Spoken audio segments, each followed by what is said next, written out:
The truth of the matter is, Curtis, we are in a really challenging spot. We're in a critical spot for our city. Unfortunately, it's been a historic year with the pandemic, with the ensuing economic downturn, and then with all of the corruption in City Hall. We need strong leadership right now to come out swinging after COVID, to grow, create jobs, and get back some of what we lost. And when we grow, we have to grow so that everyone, all 52 of our neighborhoods, can share in that success. It's been just such a challenging year. And I know that personally. My wife is a doctor. She works at Bethesda North in Good Sam. She's been treating COVID patients since the beginning of this pandemic.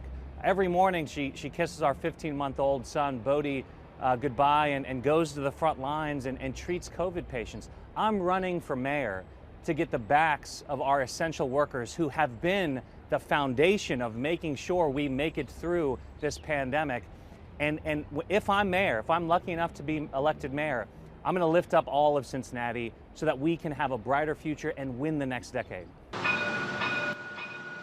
Transportation is key to moving our economy forward, moving our community forward after COVID.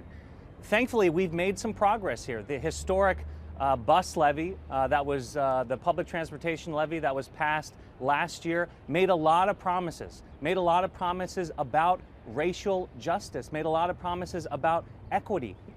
If I'm elected mayor, it'll be my job to ensure that those promises are kept. But it's bigger than just our bus system. We have to reimagine public transportation in order to compete in a modern world. Because if we hope to recruit the best and the brightest, diverse young families to come here, but then stay here, we have to have good public transportation, but we also have to think about our roads, not just for buses and cars, but also for pedestrians. Make our communities more walkable, and also for bikes with bike lanes to keep them safe, but also to keep them inclusive. That's the way forward. We've got to grow as a city. So our #1 priority coming out of COVID is to grow.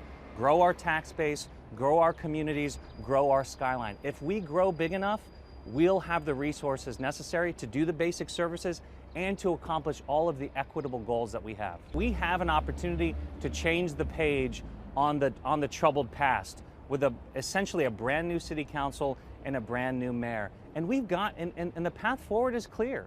We've got to get back to the basics of the charter.